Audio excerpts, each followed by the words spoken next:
Hello guys, तो कैसे हैं आप सभी। तो आज की कहानी शुरू करने से पहले अगर आप मेरे चैनल पर न्यू हैं तो प्लीज़ उसे सब्सक्राइब ज़रूर कीजिएगा। तो आज की कहानी शुरू करते हैं। उन्हें बेटी वालों का इतना ज़्यादा घुलना मिलना पसंद नहीं था। अनुराग जी और सुरभि जी दोनों ही अपनी ज़िंदगी के 60 वसंत पार कर चुके थे। मुंबई जैसी महानगरी में रहते हुए भी दोनों अपने आप को अकेला पाते थे। जब उनके बेटे वैभव का जन्म हुआ था तो सुरभि जी तो कुछ सालों बाद ही बहू के सपने देखने लगी थी, क्योंकि वैभव इकलौता पुत्र था उनका। उसके बाद कॉम्प्लिकेशन की वजह से दूसरा बच्चा करने के लिए डॉक्टर ने मना कर दिया। जब वैभव बड़ा हुआ तो पढ़ लिख कर सीए बन गया और 2 साल बाद विदेश से भी नौकरी के ऑफर उसे आने लगे। तो हमने कहा बिना शादी करे नहीं जाने देंगे। तो एक रिश्तेदार ने नैना का रिश्ता बताया। वह भी मुंबई में रहती थी। उसके पिता सूर्यकांत और माँ जानवी की इकलौती बेटी, वह भी सीए की पढ़ाई कर नौकरी कर रही थी। तो रिश्ते की बात चली। वैभव और नैना ने एक दूसरे को देखा तो रिश्ता तय हो गया। 15 दिन के अंदर शादी कर दोनों विदेश जाकर सेटल हो गए। 2 साल बाद नैना ने एक प्यारे से बेटे को जन्म दिया। तो महीना भर दादा दादी नाना नानी मिलने गए, फिर वापस आ गए। फिर 4 साल बाद एक प्यारी सी बिटिया को जन्म दिया। अब की बार अनुराग जी की तबीयत खराब होने की वजह से सुरभि जी अपनी पोती से मिलने जा नहीं पाई, पर नैना के मम्मी पापा उनके पास जाकर आए थे। सुरभि जी खुश थी कि वह ना जा सकी तो कोई बात नहीं, बहू के पास बहू के मम्मी पापा उनसे मिलने चले गए। पर अनुराग जी को बेटी वालों का इतना घुलना मिलना पसंद नहीं था। वह आज के ज़माने में भी पुरानी सोच रखते थे। अपने आप को बेटे का पिता होने की वजह से श्रेष्ठ समझते थे। एक दिन अनुराग जी की रात को तबीयत खराब हो गई। सुरभि जी काफ़ी घबरा गई। अनुराग जी के स्वभाव के चलते पड़ोस में किसी के साथ गहरी मित्रता भी नहीं थी। इतने में बेटे का फ़ोन आया तो सुरभि जी रोने लगी। तो बेटे ने पूछा, मम्मा क्या हुआ। तो सुरभि ने सारी बात बताई। तो बहू ने कहा, मैं अपने घर फ़ोन करती हूँ, आधे घंटे में मम्मी पापा जी वहाँ पर आ जाएंगे और पापा जी को लेकर हॉस्पिटल जाएंगे। नैना के मम्मी पापा को जैसे यह पता चलता है वह फटाफट अपनी बेटी के ससुराल आते हैं और उसके ससुर जी को हॉस्पिटल लेकर जाते हैं। डॉक्टर ने कहा 1 हफ्ता यहाँ रहना पड़ेगा, सारे टेस्ट करेंगे। तो सूर्यकांत जी ने सारी फॉर्मेलिटी पूरी करी, अपने कार्ड से पैसे भी जमा कर दिए। दोनों पति पत्नी 1 हफ्ते तक हर रोज़ हॉस्पिटल आते, अपने हाथों का बना खाना भी लेकर आते। जानवी जी सुरभि जी के मना करने पर भी ज़बरदस्ती उन्हें खाना खिलाती। सूर्यकांत जी कई बार दोनों को घर भेज खुद रात को अनुराग जी के पास रुक जाते थे। उनका व्यवहार देख अनुराग जी को अपनी सोच पर बहुत पछतावा हो रहा था। हफ्ते बाद अनुराग जी को छुट्टी मिल जाती है, फिर भी सूर्यकांत जी और जानवी जी टेलीफोन पर उनके हालचाल पूछते रहते थे। ऐसे ही 1 महीना निकल गया। एक दिन अनुराग जी का फ़ोन आया कि रात का डिनर हमारे साथ करे तो हमें खुशी होगी। दोनों पति पत्नी सोच में पड़ जाते हैं, पर फिर ठीक समय पर अपनी बेटी के ससुराल पहुंच जाते हैं। सारी उन दोनों के पसंद की डिशेस बनाई गई थी।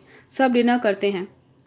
अनुराग जी सूर्यकांत जी से कहते हैं, सूर्यकांत, मैं आपसे अपना समधी का रिश्ता खत्म करना चाहता हूँ। वह उनकी तरफ देखने लगते हैं तो अनुराग जी हंसकर कहते हैं, सोच में क्यों पड़ गए, आज से हम एक दोस्त की तरह रहेंगे। तो सब हंस पड़ते हैं। फिर तो इनका कभी यहाँ कुछ स्पेशल बना हो तो यहाँ डिनर कर लिया, कभी सूर्यकांत जी के यहाँ कुछ स्पेशल बना हो तो सब मिलकर साथ में वहाँ डिनर कर लेते थे। यहाँ दोनों परिवारों में इतना बदलाव आया और बच्चों को कोई खबर ही नहीं थी। जब दोस्ती हुई तो सोचा अब बच्चे आएंगे तो उन्हें सरप्राइज़ देंगे। हर साल गर्मियों में बस 10 दिन के लिए वह दोनों अपने बच्चों को लेकर यहाँ आते हैं, पर खुशी के साथ साथ उनके मन में मलाल भी रहता है कि इन्हें वे दिन आधे एक जगह आधा एक जगह बिताने पड़ते थे। पर क्या करें, दोनों ही जगह उनके आने का बेबसी से इंतज़ार होता था।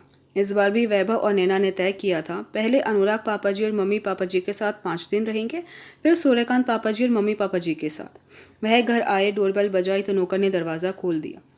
उन्होंने देखा घर में कोई भी नहीं है तो उन्होंने पूछा, मम्मी पापा कहाँ हैं। उसने कहा, मालकिन किचन में है और मालिक अपने कमरे में।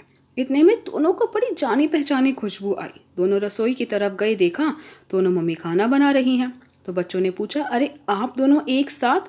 तो उन्होंने कहा, अरे यह अपनी बहू के लिए मटर कचौड़ी बना रही हैं और मैं अपने दामाद के लिए मूंग दाल का हलवा। तो उन दोनों ने कहा, अरे वाह, आज तो मज़ा ही आ जाएगा। वह अपने बच्चों के साथ अपने पापा के कमरे में चले जाते हैं तो देखते हैं दोनों पापा शतरंज खेल रहे हैं। फिर उन्होंने पूछा, आप दोनों एक साथ। तो दोनों ने कहा, अरे हम समधी बाद में, दोस्त पहले हैं, चलो जल्दी कपड़े बदल कर आओ, फिर चाय नाश्ता करेंगे। दोनों बच्चों को लेकर अपने कमरे में चले जाते हैं। वह अभी भी इस बात पर यकीन नहीं कर पा रहे थे। कुछ देर में चारों नीचे आ जाते हैं। सुरभि जी पोती को गोद में ले लेती हैं, पोता भी दादाजी के साथ बैठ जाता है। जानवी जी सबको नाश्ता परोसती हैं।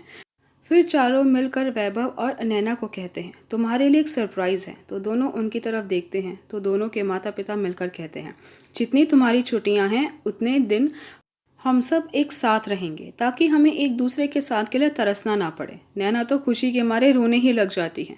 सच ऐसा हो सकता है? तो उनके मम्मी पापा ने कहा, हो सकता नहीं, शुरुआत हो चुकी है। फिर तो 10 दिन की छुट्टियों को सबने इतना एंजॉय किया जिसकी किसी ने कल्पना भी नहीं करी थी। कभी पिकनिक, कभी शॉपिंग, कभी डिनर करने जाना। जाने से एक दिन पहले दोनों मम्मी पापा के पास जाकर कहा, सच में मम्मी पापा, ऐसा सरप्राइज़ की तो हमने उम्मीद भी नहीं करी थी। हम बता नहीं सकते कि हम कितने खुश हैं। साथ में चिंता मुक्त कि आप लोग अकेले नहीं हैं। सच आप दोनों ने एक नई सोच बनाई है, नहीं तो बच्चों को सारी छुट्टियां खींचातानी में निकल जाती हैं, कहाँ रहें कहाँ ना रहें। पर हम कितने खुशनसीब हैं जो इतनी मीठी यादें अपने साथ लेकर जा रहे हैं। अगले दिन वह चारों विदा हो जाते हैं, पर उनके चेहरे पर संतोष होता है कि अब हमारे मम्मी पापा एक दूसरे के साथ हैं। आई होप गाइस कि आपको मेरी वीडियो पसंद आई। आपको मेरी वीडियो पसंद आई है तो प्लीज़ उसे लाइक ज़रूर कीजिएगा, शेयर कीजिएगा, मुझे कमेंट करके ज़रूर बताइएगा कि आपको मेरी वीडियो कैसी लगी। अगर आपने अभी तक मेरे चैनल को सब्सक्राइब नहीं किया तो प्लीज़ उसे सब्सक्राइब ज़रूर कीजिएगा। Thank you so much guys मेरी वीडियो देखने के लिए।